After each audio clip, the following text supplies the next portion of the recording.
What's going on, everybody? Cryo here, back with another dungeon guide. Today we're taking a look at the Mists of Tirna Scithe. Let's get it.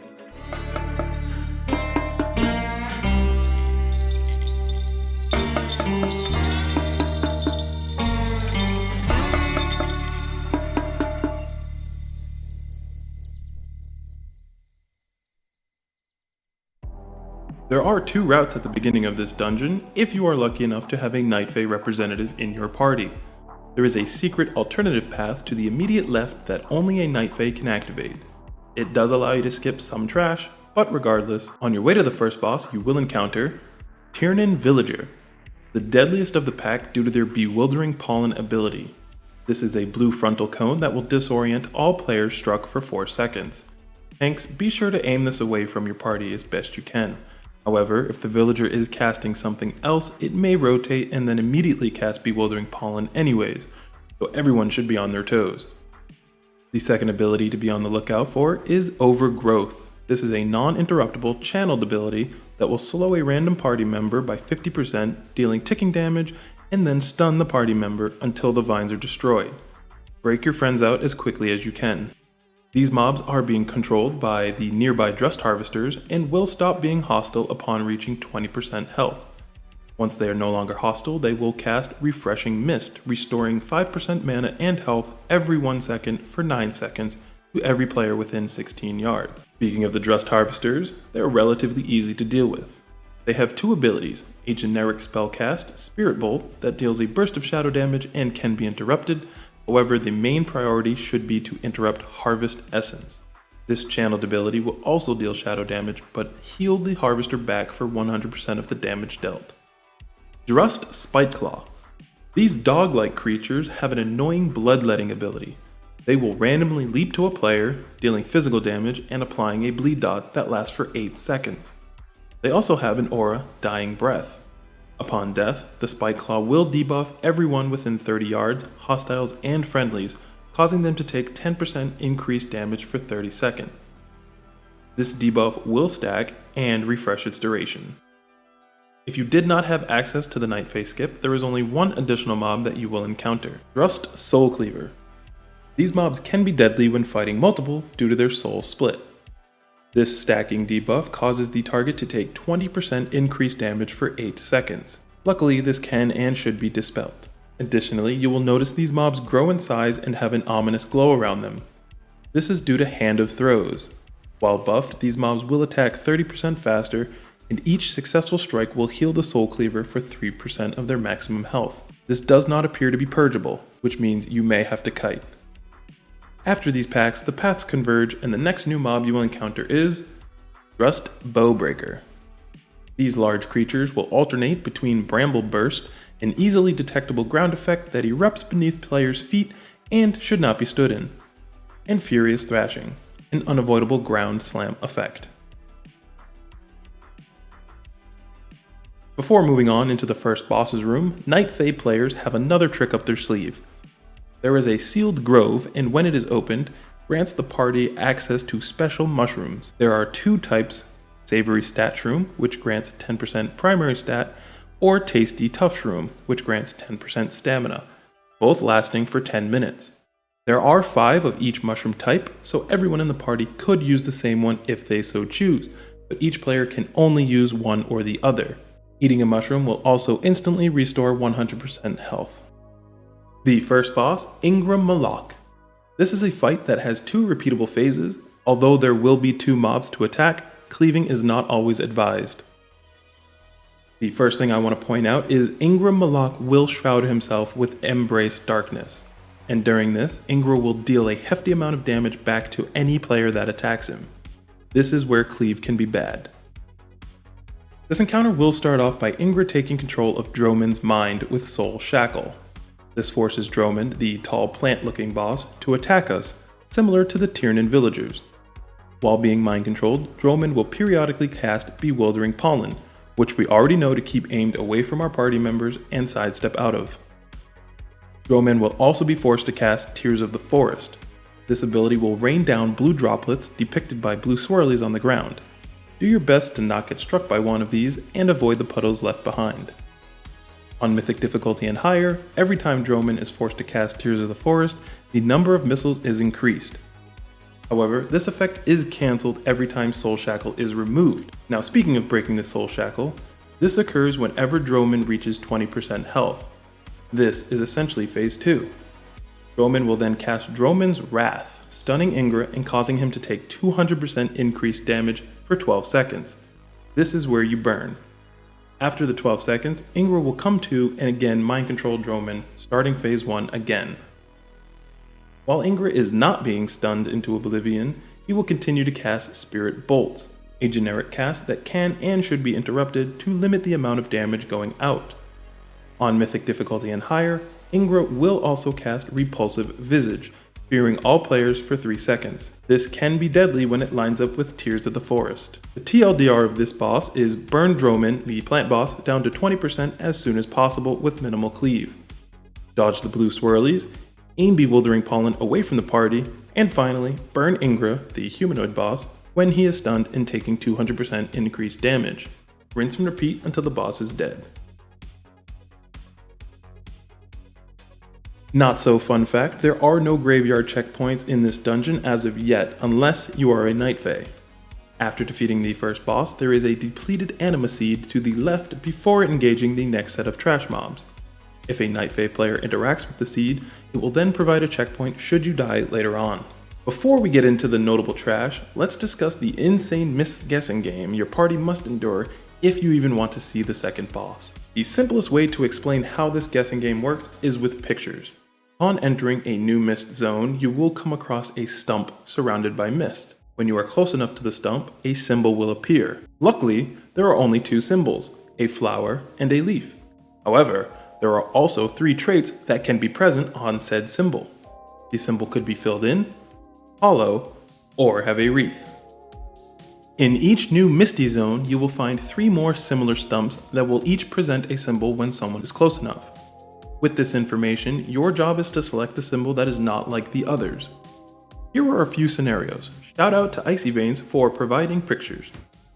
In this scenario, the leaf symbol stands out because all the other symbols are flowers. Something a bit harder to notice at first glance, we can see that the flower symbol stands out because it is hollow.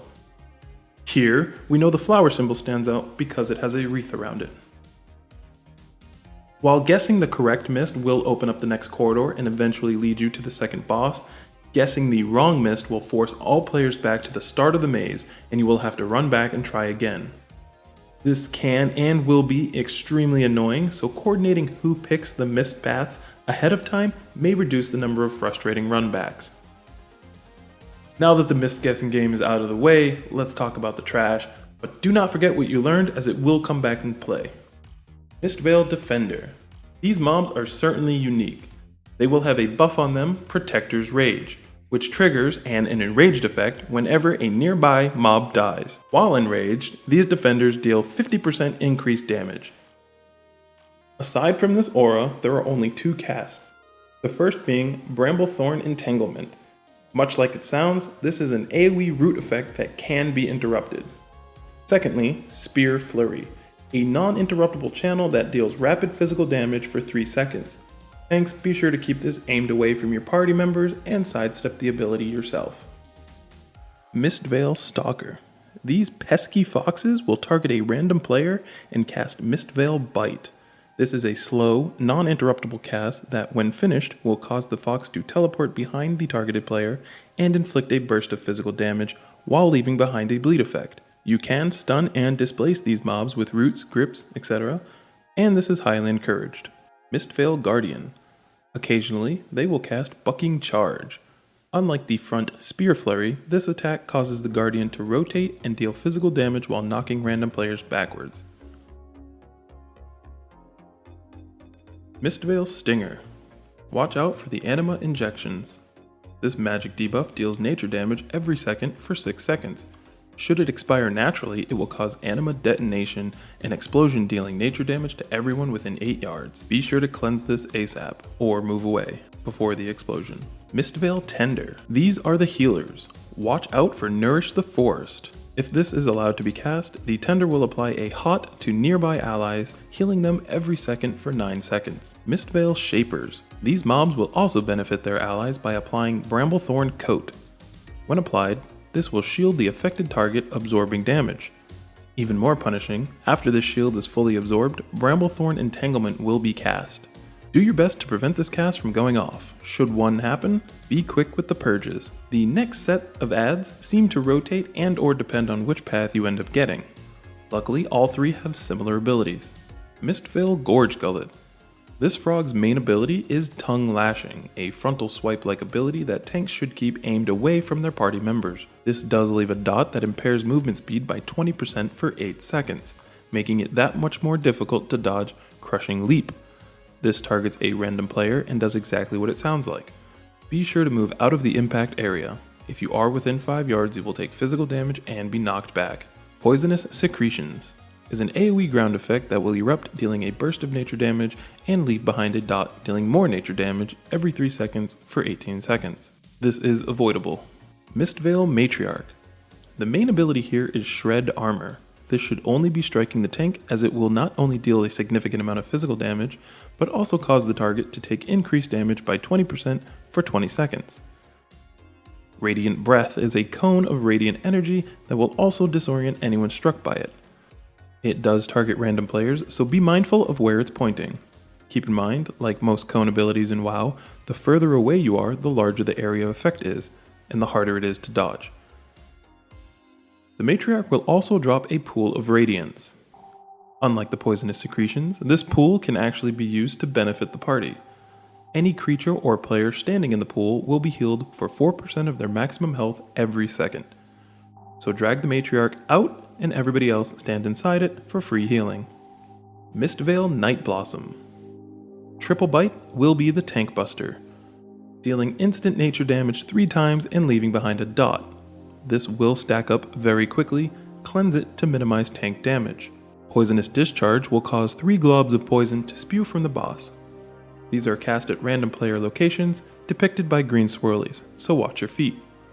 Should you get struck, you will take a burst of nature damage and be poisoned for 15 seconds. And that's it. You've made it through the maze, but the guessing is not done yet. Boss 2 is Mistcaller. This boss will certainly be interesting until a weak ore is made to trivialize the guessing portion. However, let's not get ahead of ourselves. First things first, as a group, you need to be vigilant of the dodgeball mechanic. Telegraphed arrows will point out from the boss. Do not be in line with any of them, or you will take a burst of nature damage. You will also want to be mindful of freeze tag. Mistcaller will periodically spawn an illusionary Vulpin that will pursue a random player for 14 seconds. Should this Vulpin reach its target, it will trigger Freezing Burst, and you guessed it, freeze all players within 8 yards for 8 seconds. This mob can be CC'd for its entire duration and or killed, so help your party members out. Now, if you are a tank, the boss will occasionally cast Patty Cake. Do not let this go off. If successful, the cast will disorient the tank for 5 seconds, causing you to drop threat and allow the boss to run wild, smacking your friends.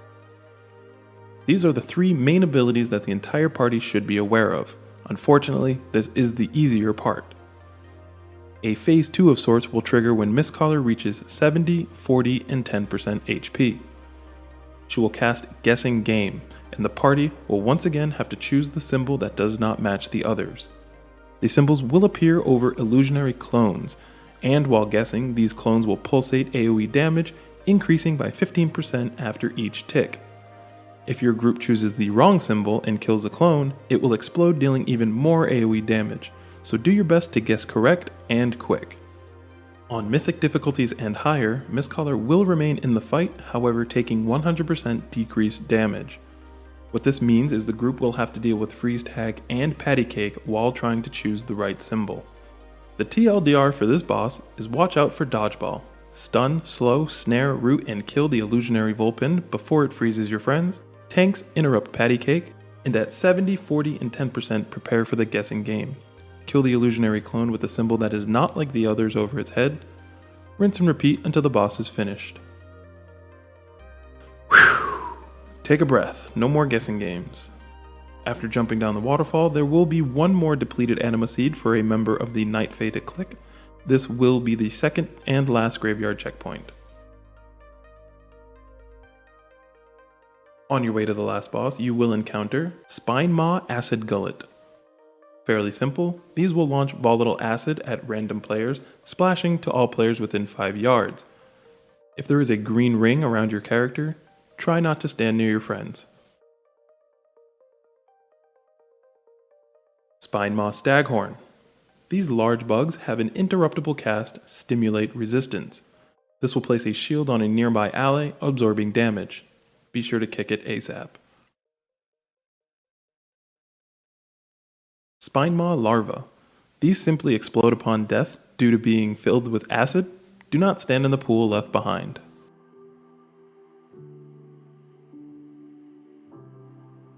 Spine Maw Gorger. These pesky pests need to be watched carefully. They will cast Acid Globule, launching a blob of green acid that will inflict nature damage, but more importantly, this ability will knock you back. The area that you are in does have edges, and if you get launched off, you die. Spine Maw Reaver.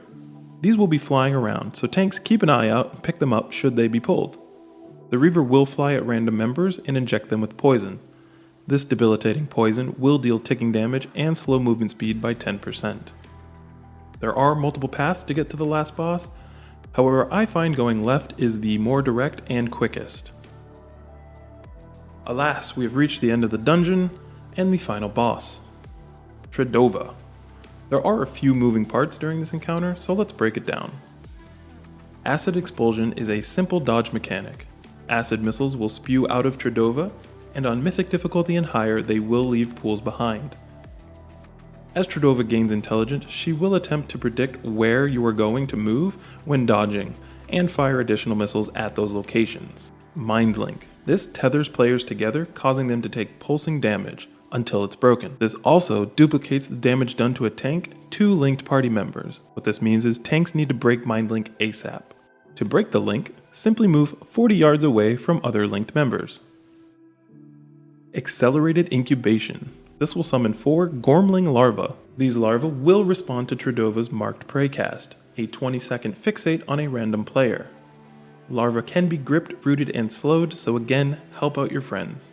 Upon reaching 70 and 40% HP, Tred'ova will begin to cast Consumption on the cocoon in the center of the room. During this channel, Tred'ova will harden her skin with Gorging Shield.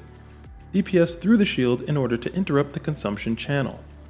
Also during Consumption, Tred'ova will be dealing damage via Anima Rejection, just a flat damage pulse to all players, and Anima Shedding. Giant blue Anima droplets will fall from the sky. Dodge these. After each consumption, Tred'ova becomes more intelligent, increasing the power of her abilities. On Mythic difficulty and higher, Tred'ova gains 3 additional abilities: Parasitic Pacification, Parasitic Incapacitation, and Parasitic Domination. All 3 of these abilities are random spits that occur throughout the fight. Parasitic Pacification is caused by Tred'ova spitting a parasitic infester at a player. The player will remain pacified until the ad is killed. Parasitic Incapacitation, same idea, except the player will be stunned until the ad dies. And Parasitic Domination causes the player to be mind controlled and shielded. Breaking the shield will kill the parasite and remove the mind control. The TLDR of this boss is avoid green decomposition pools left by missiles, break Mind Link by moving 40 yards away ASAP, break Tred'ova's shield and interrupt consumption to minimize damage taken, dodge the giant blue anima droplets, and kill the ads that are spawned as soon as possible.